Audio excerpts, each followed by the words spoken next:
All right. Happy Halloween, everybody. We're going to talk a little bit about trick-or-treating and overall Halloween safety. Lieutenant Don Coppola from BRPD is with us. Don, what's happening, Hey, man? Brian. Good morning. Good morning. Good morning. So good to be here, and especially on a Monday. This is out of the norm for me. No, you're not here on a Thursday, which is when our Crime Stopper segment is each and every week. So you'll be back on Thursday. Be back on Thursday, and I honestly, I could be here every day. So You would wear out on that in no time at all. In no time at all. I'm we'd just have a awful good to be time. around. We'd have a good time. Absolutely, for a minute. It is Halloween. Yes, and yes. trick or treat hours are 6 to 8 p.m. this evening. When it comes to establishing hours, does BRPD do anything to? Y'all don't enforce that, right? I mean, if kids are out a little early or out a little late, what happens No, there? that's not enforced. But a lot of times the residents, some residents may go early, extend late, or some may stick to those 6 to 8 times. But it's just really depending on the person.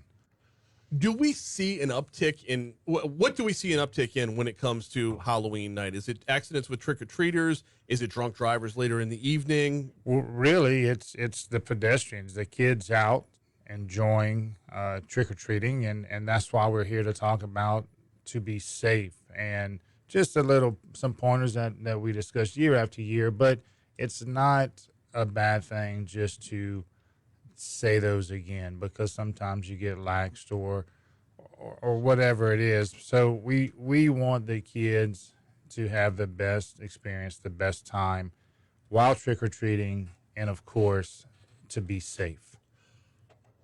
What are some of those tips we need to know about? What do we need to know before heading out for trick or treating? Well, first of all, it's always a good idea to stay in a group.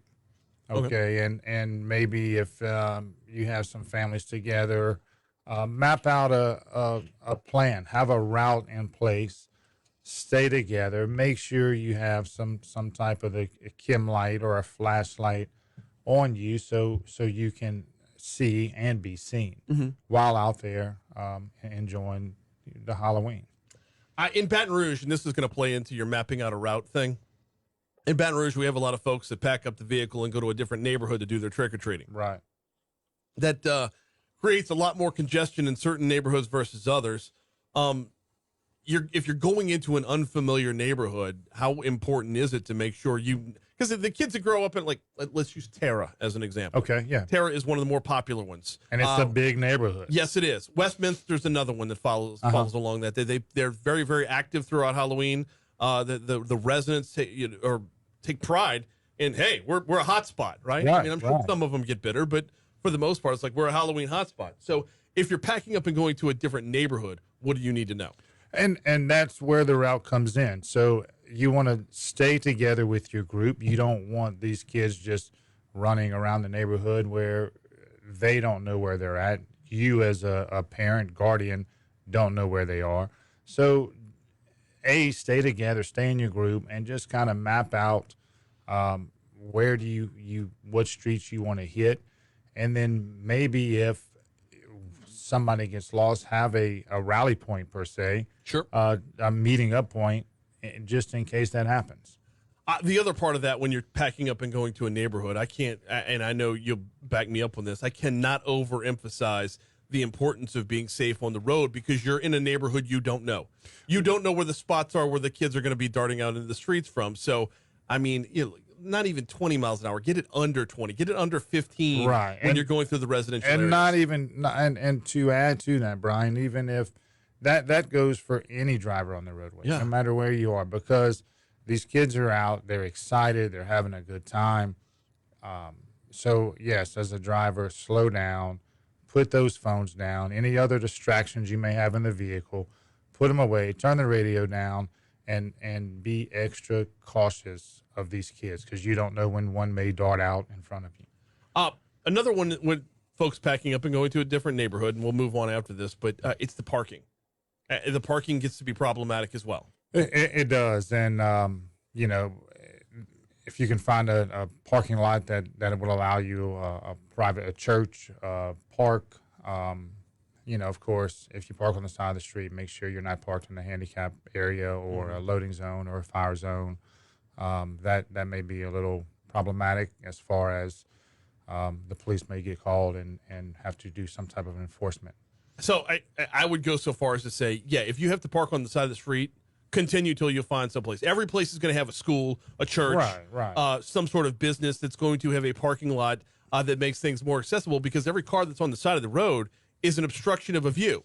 Correct. Like, you don't, if a car is running out, if a kid is running out into the street, it's tough enough to see that kid. If the kid's running out in the street in between two vehicles that are parked on the side of the road, makes it more difficult. Your margin for error is that much shorter. And the churches and the schools are private property.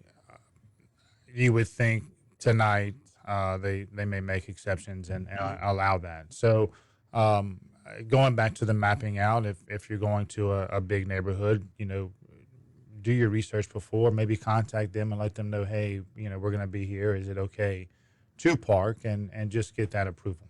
All right, back to the basics. When it comes to the kids' costumes, what do we need to know? Well, kids' costumes, you don't want any costume that could become flammable.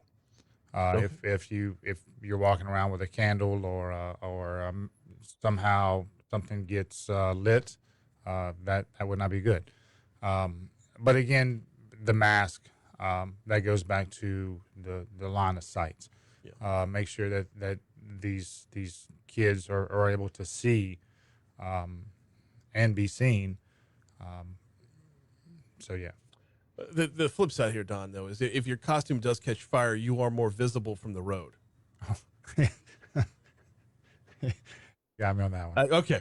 I was going to get you on one for sure, but wear reflective clothing. You want to be visible, to be sure. Let's talk about the candy a little bit. Sorry. Let's talk about the candy a little bit. We hear every year parents need to make sure that the kids' candy is checked.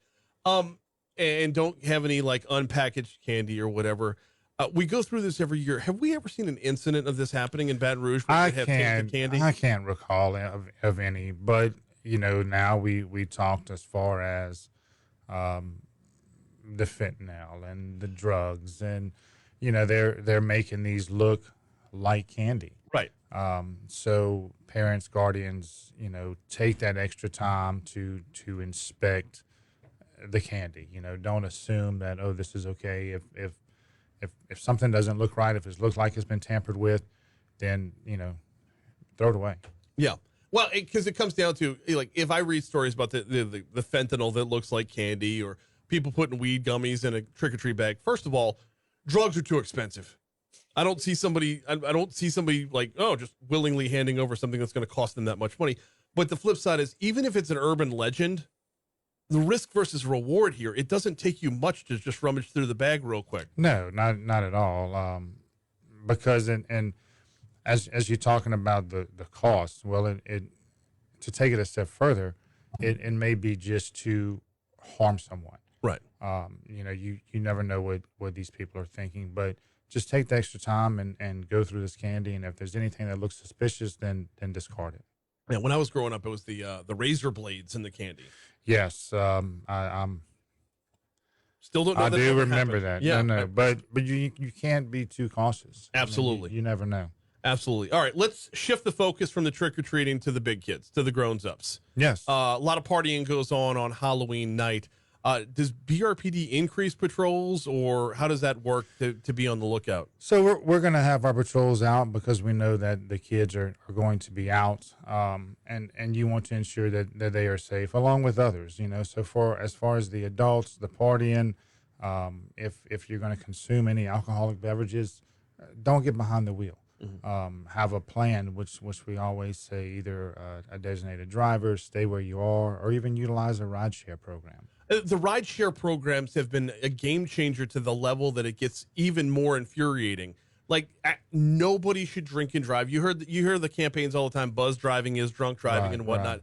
But there's still that little piece that says, when someone has a drink or two, like, I'm not leaving my car here. But the rideshare makes that much more.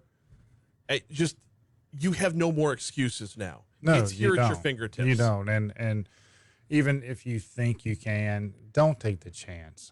It's not worth it in the end. Risking your life, someone else's life, or even being put behind bars.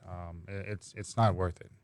When it comes to the number of calls and whatnot, do we see an uptick in calls on Halloween? That not the safety stuff, but just the overall, how should I put this, general mischievousness? It's really hard to say. I don't have any statistics from years past, but we want to encourage your listeners to, if there's anything that seems suspicious, by all means, call. Going back to the Crime Stoppers, the P3 app, download that. If there's, you can take photographs or videos with that app and send them to Crime Stoppers. So it's just, in the end, we want everyone to have a happy and safe Halloween and just enjoy themselves. I just get this horrible visual in my head of using the P3 app to like take pictures of Sonic the Hedgehog versus a sexy nurse. Like it's just, there's just, you have to excuse me. I was off for a couple days. Lieutenant Don Coppola with BRPD. There are no. This is one of those nights where, as a parent, your kids are going to be out. I'm at the point right now where 2 will be trick or treating and 1 will be at a party. The overriding message would be what to put parents' minds at ease heading into tonight. I would say stay in constant contact with your kids. If your kids are separated because they're of ages as yours are, just pick up the phone. How's everything going? How are you? And just have that constant contact. And again, to remind the trick-or-treaters, if a house is dark, then they are not participating in trick-or-treating. So skip over that house. Usually it's the houses that are lit, or you have people, sitting on the driveway or the porch. But if you approach a house that is pitch black, usually they're not participating in. Does BRPD have an official position on parents invoking a candy tax? Nothing? All right, man, good. Whoa, get that it's out of there. Monday. It is a Monday. Dude, we're hoping for a very safe and happy Halloween tonight. It is going to be absolutely picture perfect weather for Halloween tonight, which actually plays into it because, the likelihood of accidents increases when the weather is worse, but that doesn't mean that you don't lower your level of alert just because it's going to be nice out tonight. Don, I appreciate you coming in this morning. Thank you for having me. Absolutely. We're going to take a quick break.